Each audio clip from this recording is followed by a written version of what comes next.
Hello student. आज हम flamingo का फर्स्ट लेसन शुरू करते हैं, द लास्ट लेसन। अब पहले इसके बारे में थोड़ा सा बता दूं कि इसका नाम, इसका जो टाइटल है वो द लास्ट लेसन क्यों है, आखिरी लेसन। इसमें एक स्कूल का सीन है, एक स्कूल की बात है और टीचर हैं, उनका नाम आपको आगे पता चलेगा। उनको वो स्कूल छोड़कर जाना पड़ रहा है, वो भी आपको सारी बैकग्राउंड अभी पता चलेगी। और वो बहुत सैड हैं इस लेसन के दौरान कि क्योंकि ये उनका लास्ट लेसन है उस स्कूल में उनका लास्ट डे है एक तरह से। अब ये कब की बात है? ये 1870-71 की बात है, जब फ्रांस और प्रशिया की वॉर का टाइम है। अब प्रशिया जो है, 3 कंट्रीज को मिलाकर प्रशिया कहलाता था पहले। जर्मनी, पोलैंड और पार्ट्स ऑफ ऑस्ट्रिया, ऑस्ट्रिया के कुछ हिस्से। इन 3 कंट्रीज को मिलाकर एक नाम दिया गया था, प्रशिया। तो फ्रांस और प्रशिया की वॉर हुई थी, लड़ाई हुई थी, जिसमें फ्रांस हार गया था, फ्रांस की हार हुई थी। और उसकी वजह से, हार की वजह से, फ्रांस के 2 डिस्ट्रिक्ट्स, 2 बड़े बड़े एरियाज, 2 टाउन्स कह सकते हो, अल्सेश और लोरेन, वो प्रशिया के हाथों में चले गए थे। तो वहां पर अब अल्सेश और लोरेन में अब प्रशिया का डोमिनेशन होने वाला था, उनका राज होने वाला था। तो ये जो स्टोरी है, ये एल्सेश की ही में ही सेट है। वहीं का एक गांव है, वहीं का एक स्कूल की बात है। और उनका आखिरी दिन है और अगले दिन जर्मनी के लोग वहां पर आने वाले हैं कब्जा करने के लिए, उनके ऊपर राज करने के लिए। तो ये आखिरी दिन है उनका। अब हम लेसन देखते हैं। अभी इसमें फर्स्ट पर्सन में लेसन सुना रहा है। जो स्टूडेंट है उसका नाम आपको पता चलेगा अभी, वो अपनी स्टोरी सुना रहा है। I started for school very late that morning and was in great dread of a scolding, especially because M. Hamel had said that he would question us on participles and I did not know the first word about them. अब ये एक student है जो कह रहा है कि मैं उस सुबह बहुत लेट हो गया था स्कूल के लिए और मुझे बहुत डर था। ग्रेट ड्रेड, ड्रेड मीन्स डर, ऑफ अ स्कोल्डिंग, स्कोल्डिंग मतलब डांट, डांट का बहुत डर था। क्योंकि उसके जो टीचर थे, अब टीचर का नाम यहाँ पर आया है एम हैमल, तो उनके टीचर जो थे उन्होंने उनको पार्टिसिपल्स, जो लैंग्वेज के पार्टिसिपल्स होते हैं, ग्रामर के, ग्रामर का टॉपिक होता है, वो तैयार करने के लिए बोला था। लेकिन उस स्टूडेंट ने कुछ भी तैयारी नहीं की थी। For a moment, I thought of running away and spending the day out of doors. It was so warm, so bright. The birds were chirping at the edge of the woods, and in the open field back of the sawmill, the Prussian soldiers were drilling. It was all much more tempting than the rule for participles, but I had the strength to resist and hurried off to school. अब उस लड़के को, उस boy को एक बार को तो ये लालच आया कि मैं स्कूल जाता ही नहीं, बंक कर लेता हूँ स्कूल और बाहर ही रहता हूँ, क्योंकि बाहर का मौसम इतना अच्छा था, वार्म था, ब्राइट था, बर्ड्स की आवाजें आ रही थी जंगलों में से, वुड्स, वुड्स का मतलब यहाँ पे फॉरेस्ट है, और ओपन मैदान में वहां पर प्रशियन सोल्जर्स जो थे वो आ चुके थे और वो प्रैक्टिस कर रहे थे, ड्रिलिंग मतलब प्रैक्टिस। तो वो बहुत लालच आ रहा था उसे, क्योंकि उसे था, पता था कि मैंने कुछ तैयारी नहीं की है और बड़ा बोरिंग लेसन होने वाला है पार्टिसिपल्स का स्कूल में। और वो, उसको लालच आ रहा था कि मैं स्कूल मिस कर देता हूँ आज। लेकिन फिर भी उसने किसी तरह अपना मन पक्का किया और जल्दी से, तेजी से स्कूल की तरफ चल पड़ा। When I passed the town hall, there was a crowd in front of the bulletin board. For the last 2 years, all our bad news had come from there, the lost battles, the draft, the orders of the commanding officer, and I thought to myself, without stopping, what can be the matter now? अब वो रास्ते में town hall पड़ता था उसके, वहां पे जब वो गुजरा तो वहां पे उसने भीड़ देखी। बुलेटिन बोर्ड के आगे एक डिस्प्ले बोर्ड, एक बड़ा सा बोर्ड लगा हुआ था। वो उस बहुत पुराना जमाना था और कोई रेडियो वगैरह का जमाना नहीं था, तो वहां पर क्या होता था उस समय, कोई भी न्यूज होती थी, कोई भी मैसेज होता था पब्लिक के लिए, आम जनता के लिए, तो एक बड़े से बोर्ड पे चिपका दिया जाता था या लिख दिया जाता था। तो वही वो कह रहा है कि वहां पे जो बुलेटिन बोर्ड था उसके आगे बहुत सी भीड़ जमा थी, बहुत से लोग जमा थे, इसका मतलब कोई खास खबर थी वहां पर। और वो वैसे भी कह रहा है कि पिछले 2 साल में जो भी बुरी बुरी खबरें थी वो वहीं से आई थी, उसी बोर्ड से पता चली थी लोगों को। कौन सी बुरी खबरें? द लॉस्ट बैटल्स, जो जंग जंग जो हार गए थे वो, द ड्राफ्ट जो ऑर्डर आया था, the orders of the commanding officer, जो भी मेजर, जो आर्मी के मेजर हैं, उनका जो भी ऑर्डर आया था, अब उन वो गुलाम होने वाले थे, वो सारे बुरी बुरी खबरें वहीं से आई थी। तो अब उस स्टूडेंट ने यही सोचा, बिना रुके, क्योंकि उसे जल्दी थी स्कूल पहुंचने की, बिना रुके उसके दिमाग में यही ख्याल आया कि अब क्या हो सकता है, अब और क्या बुरा हो सकता है। Then, as I hurried by as fast as I could go, the blacksmith Washter, who was there with his apprentice reading the bulletin, called after me, "Don't go so fast, Bub. You'll get to your school in plenty of time." अब वो जैसे ही तेजी से निकल रहा था, वहां पे लोहार खड़ा था, ब्लैकस्मिथ, जिसका नाम है वॉस्टर। तो वो अपने साथ में एक उसके ट्रेनी था, अप्रेंटिस होता है जो ट्रेनिंग ले रहा होता है, जो साथ में हेल्पर होता है। तो वो खड़ा था वहां पर और पढ़ रहा था वो खबरें। तो वो उसको बोलता है कि इतनी जल्दी मत जाओ बेटा, बहुत टाइम है तुम्हें स्कूल पहुंचने के लिए। I thought he was making fun of me and reached M. Hamill's little garden all out of breath. अब उसे लगा कि वो उसको ताना मार रहा है, क्योंकि वो ऑलरेडी लेट था, तो इसलिए वो और तेजी से चला। और जब वो स्कूल पहुंचा तो ही was all out of breath, मतलब बुरी तरह से हाफ रहा था वो, सांस उखड़ी हुई थी उसकी, क्योंकि दौड़ कर आया था वो। Usually, when school began, there was a great bustle which could be heard out in the street. The opening and closing of desks, lessons repeated in unison, very loud with our hands over our ears to understand better, and the teacher's great ruler rapping on the table. अब वो कह रहा है कि generally जब वो रोज school पहुंचता था, जब स्कूल शुरू होता था, तो बहुत चहल पहल हुआ करती थी। बसल, बसल मीन्स चहल पहल, हलचल, जो बाहर रोड तक सुनाई देती थी। स्कूल में बहुत शोर होता था।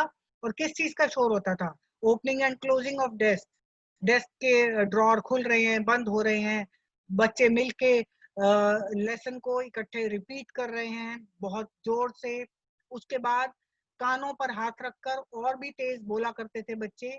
और जो टीचर का ग्रेट रूलर, रूलर मतलब स्केल, स्केल जो था वो टीचर टेबल पर मारा करते थे बच्चों को चुप कराने के लिए। तो इतना शोर हुआ करता था जो कि बाहर रोड तक सुनाई देता था रोज।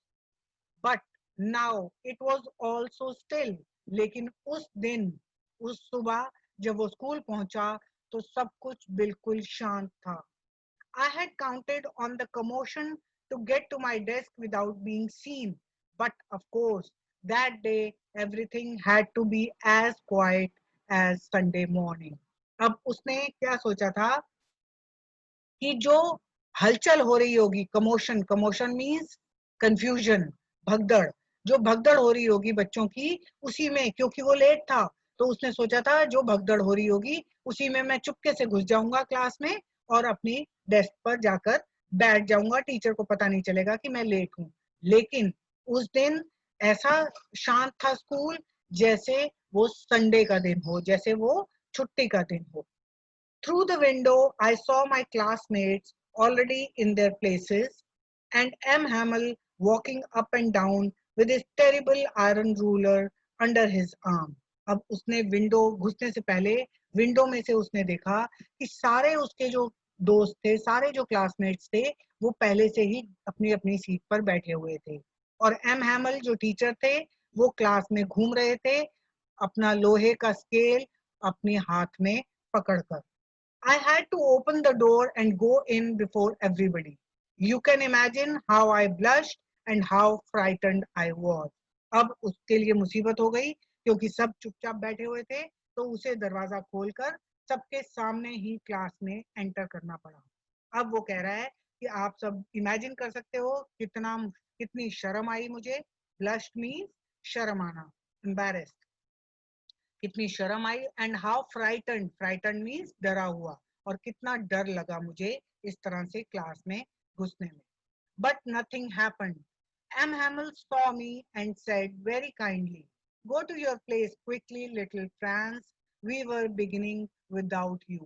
लेकिन एक और उसको हैरानी हुई कि ऐसा कुछ भी नहीं हुआ, उसे ना कोई डांट पड़ी ना कुछ हुआ। टीचर ने, एम हैमल ने उसको देखा और चुपचाप आराम से बड़ी प्यार से उसे बोला कि जल्दी से अपनी सीट पर बैठो फ्रांस, और हम अपना लेसन शुरू ही करने वाले हैं। तो यहाँ पे उस लड़के का नाम हमें पता लग रहा है, फ्रांस उसका नाम था। I jumped over the bench and sat down at my desk. Not till then, when I had got a little over my fright, did I see that our teacher had on his beautiful green coat. अब जैसे ही वो desk पर बैठ गया और सांस थोड़ा सा नॉर्मल कर ली, अपना डर खत्म हो गया, तब उसका ध्यान गया टीचर के कपड़ों पर, और उसने देखा कि टीचर ने अपना सुंदर सा ग्रीन कलर का कोट पहना हुआ था, और उसके अलावा his frilled shirt and the little black silk cap, all embroidered, that he never wore except on inspection and prize days. अब उसने नोटिस किया कि एम हैमल ने, उनके टीचर ने, ग्रीन कोट पहना हुआ था, फ्रिल वाली शर्ट पहनी हुई थी, और एक छोटी सी ब्लैक सिल्क की कैप पहनी हुई थी, सारी एम्ब्रॉयडरी की हुई, जो वो स्पेशल डेज पर ही पहना करते थे। कब पहना करते थे? इंस्पेक्शन और प्राइज डेज पर, मतलब जब कोई विजिट होती थी स्कूल में या फिर कोई फंक्शन होता था, तो स्पेशल कपड़े पहने हुए थे उन्होंने। Besides the whole school seemed so strange and solemn. इसके अलावा, बिसाइड्स मतलब इसके अलावा, पूरा स्कूल जो था वो बहुत ही अजीब लग रहा था। स्ट्रेंज मीन्स अजीब, and solemn serious, serious look था, सीरियस एटमॉस्फेयर था, बहुत ज्यादा, बहुत अजीब और सीरियस लग रहे थे सब। solemn means serious. But the thing that surprised me most was to see on the back benches that were always empty, the village people sitting quietly like ourselves. अब सबसे ज्यादा हैरानी करने वाली बात उसको ये लगी कि जो पीछे के बेंच थे, पीछे के डेस्क थे, जो हमेशा खाली रहते थे, वहां पर गांव के कुछ लोग आकर बैठे हुए थे चुपचाप, उन बच्चों की तरह। और कौन कौन बैठे हुए थे वहां पर? Old Hodger with his three-cornered hat, the former mayor, the former postmaster, and several others besides. तो ये सब लोग बैठे हुए थे। ओल्ड हॉजर था, हॉजर किसी का नाम है, जो हैट पहनकर आए थे। एक पुराने मेयर, मेयर होते हैं जो किसी टाउन के इंचार्ज होते हैं, जैसे चीफ मिनिस्टर होते हैं, उसी तरह मेयर भी किसी छोटे विलेज के इंचार्ज होते हैं, सरपंच कह सकते हो, वो बैठे हुए थे। और फॉर्मर पोस्ट मास्टर, पुराने पोस्ट मास्टर जो पोस्ट ऑफिस के इंचार्ज बैठे हुए थे, और उनके अलावा भी बहुत से लोग गांव के बैठे हुए थे। Everybody looked sad, and Hauser had brought an old primer, thumbed at the edges, and he held it open on his knees with his great spectacles lying across the pages. सब लोग बहुत उदास लग रहे थे, सैड लग रहे थे। और हॉजर जो थे, वो क्या लेकर आए थे? एक अ, अक्षरों वाली किताब, अक्षर सिखाने वाली किताब, जैसे जिसमें ABCD हो, या लैंग्वेज के जो अक्षर सिखाने वाली किताब होती है, प्राइमर, वो किताब लेकर आए हुए थे अक्षर सीखने के लिए। और वो उन्होंने अपने घुटनों पर खोल कर रखी हुई थी, और उनका चश्मा भी वहीं पर पड़ा हुआ था। तो दैट मीन्स वो विलेज के लोग भी स्कूल में पढ़ने के लिए आए थे। While I was wondering about it all, M. Hamill mounted his chair and in the same grave and gentle tone which he had used to me said, "My children, this is the last lesson I shall give you." अब वो अभी ये सब France अभी इस सब के बारे में हैरान ही हो रहा था, तभी एम हैमल जो थे वो अपनी चेयर पर चढ़कर बैठ गए। माउंटेड मीन्स चढ़कर बैठना, इसका मतलब उनकी चेयर जो है वो थोड़ी ऊंची है। तो वो चढ़कर बैठ गए और उसी तरह से ग्रेव, ग्रेव मीन सीरियस, और जेंटल, सीरियस लेकिन सॉफ्ट सी आवाज में उन्होंने बोला, मेरे बच्चों, ये लास्ट लेसन है जो मैं तुम्हें दूंगा. The order has come from Berlin to teach only German in the schools of Alsace and Lorraine. The new master comes tomorrow. This is your last French lesson. I want you to be very attentive. उसके बाद उन्होंने बोला कि Berlin, Berlin Germany की capital है, वहां से order आ गया है कि अब एल्सेश और लॉरेन हमारे टाउन्स में सिर्फ जर्मन ही पढ़ाई जाएगी, फ्रेंच लैंग्वेज नहीं पढ़ाई जाएगी, और नया टीचर जो है वो कल आ जाएगा, जर्मन का टीचर कल आ जाएगा. This is your last French lesson. French language का तुम्हारा ये लास्ट लेसन है, और इसलिए मैं चाहता हूं कि सब लोग बहुत ही ध्यान से पढ़ें. What a thunderclap these words were to me. Thunderclap means जोर का झटका कह सकते हैं. तो फ्रांस को बहुत ही जोर से झटका लगा कि ये क्या बात कर रहे हैं सर, कि ये फ्रेंच का लास्ट लेसन है. Oh, the wretches! That was what they had put up at the town hall. अब उसे समझ आया कि वो जो टाउन हॉल पर भीड़ लगी हुई थी, ये ऑर्डर आया था. My last French lesson. Why? I hardly knew how to write. I should never learn anymore. I must stop there. Then, oh, how sorry I was for not learning my lessons, for seeking birds' eggs, or going sliding on the Saar. अब France को बहुत ही बुरा लग रहा है.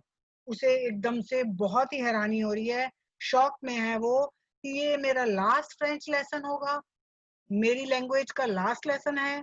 मैं तो पढ़ना भी नहीं जानता और लिखना भी नहीं जानता अभी तक, और मुझे यहीं पे रुकना पड़ेगा. और उसको बहुत ही बुरा लगा कि मैंने अभी तक अपने लेसन ध्यान से नहीं पढ़े थे, और लेसन को छोड़कर, क्लासेस को बंक कर कर मैं बाहर बर्ड्स के साथ खेलने गया था या झूले झूलने गया था.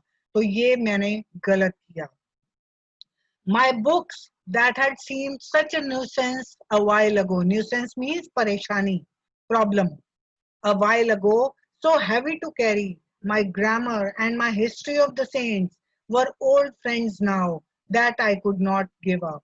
अब उसे लगा कि कुछ समय पहले उसे अपनी किताबें बड़ी मुसीबत लगती थी, बहुत हैवी लगती थी, बहुत ही उनसे परेशान रहता था किताबों से, पढ़ाई अच्छी नहीं लगती थी उसे. अब वो उसे ऐसे लग रहे थे जैसे वो उसके ओल्ड फ्रेंड्स हैं, पुराने दोस्त हैं, जिनको वो गिव अप नहीं करना चाहता था, जिनको वो छोड़ना नहीं चाहता था.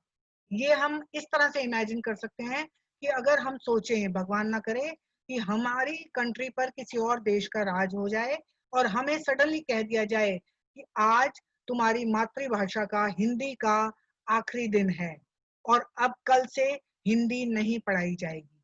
तो सडनली हमें भी ऐसा झटका लगेगा कि हमें तो अभी हिंदी अच्छे से, अभी तो हमने बहुत कुछ सीखना था. तो ऐसा ही झटका उन्हें लग रहा है सबको, क्योंकि फ्रेंच उनकी मातृभाषा है, तो वो उसे छोड़ना नहीं चाहते, और वो अभी तक पूरी तरह सीखे भी नहीं है. अभी तक उन्होंने लेसन को सीरियसली लिया भी नहीं, वो बहुत ही कैजुअली चल रहे थे. तो अब उन्हें ऐसा लग रहा है कि हमारी लैंग्वेज तो हमसे छिन जाएगी. And M. Hamel too, the idea that he was going away, that I should never see him again, made me forget all about his ruler and how cranky he was. इसके अलावा France को अपने teacher के लिए भी बहुत बुरा लग रहा था, एम हैमल के लिए, कि वो अब छोड़कर चले जाएंगे उनको, वो स्कूल छोड़कर चले जाएंगे और फिर उनको दोबारा वो कभी नहीं मिल पाएगा. तो वो उनके बारे में सब कुछ भूल गया कि वो कितने स्ट्रिक्ट थे, कितना वो स्केल से उनको पीटा करते थे, वो सब कुछ भूल गया. उसे बहुत ही बुरा लग रहा था. Poor man! It was in honor of this last lesson that he had put on his fine Sunday clothes. अब उसे ये भी लगा कि मिस्टर एम हैमल को कितना बुरा लग रहा होगा स्कूल छोड़ते हुए, और इसी लास्ट लेसन की ऑनर के लिए, इस लास्ट लेसन की खुशी में उन्होंने अपने बेस्ट कपड़े पहने थे. And now I understood why the old men of the village were sitting there in the back of the room. It was because they were sorry too that they had not gone to school more. It was their way of thanking our master for his 40 years of faithful service and of showing their respect for the country that was theirs no more. अब उसे France को ये भी समझ आ गया कि गांव के लोग क्यों आए थे वहां पर। वो पढ़ने के लिए आए थे, और दूसरा वो किस लिए आए थे, क्योंकि वो उन्हें बुरा लग रहा था कि वो भी स्कूल में आकर उन्होंने लैंग्वेज नहीं सीखी।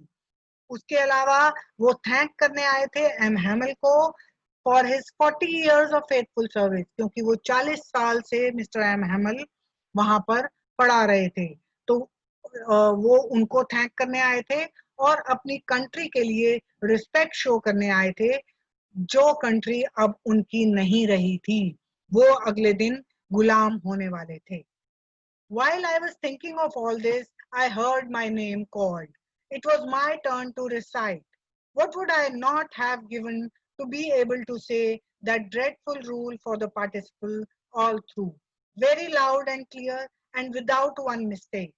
But I got mixed up on the first words and stood there holding on to my desk, my heart beating and not daring to look up. अब जब वो सोच ही रहा था फ्रांस, तभी उसका नाम पुकारा गया। एम हैमल ने उसका नाम पुकारा और उसे पढ़ने के लिए बोला, उसे रूल सुनाने के लिए बोला पार्टिसिपल का। अब वो ये सोच रहा है कि मैं कुछ भी दे सकता था, मुझे वो पार्टिसिपल कोई याद करा दे बिना गलती के, लेकिन I got mixed up on the first word. लेकिन वो शुरू में ही अटक गया और चुपचाप वहां खड़ा हो गया। उसका हार्ट जो था वो बहुत तेजी से धड़क रहा था और उसकी हिम्मत नहीं हो रही थी ऊपर देखने की। उसे शर्म आ रही थी क्योंकि उसे वो रूल बिल्कुल भी नहीं आता था। I heard M. Hamill say to me, I won't scold you, little Franz. You must feel bad enough. See how it is. Every day we have said to ourselves, Bah, I have plenty of time. I'll learn it tomorrow. And now you see where we have come out? Ah, that's the great trouble with Elsace. She puts off learning till tomorrow. अब M हैमिल ने उसे कहा, मैं तुम्हें डांटूंगा नहीं France, तुम्हें बुरा लग रहा है, मैं देख सकता हूँ ये। और ये प्रॉब्लम तुम्हारी नहीं है, ये हम सब की है। हम सब ने ये सोचा था अब तक कि हमारे पास बहुत टाइम है लैंग्वेज सीखने का, हम आराम से सीख लेंगे, कल सीख लेंगे, परसों सीख लेंगे, हम कल पे टालते गए। लेकिन देखो आज क्या सिचुएशन आ गई है एल्सेश के लिए। हमने अभी तक लर्निंग को कल पर टाला है, लेकिन अब हम ऐसा नहीं कर पाएंगे। Now those fellows out there will have the right to say to you, how is it you pretend to be Frenchmen and yet you can neither speak nor write your own language?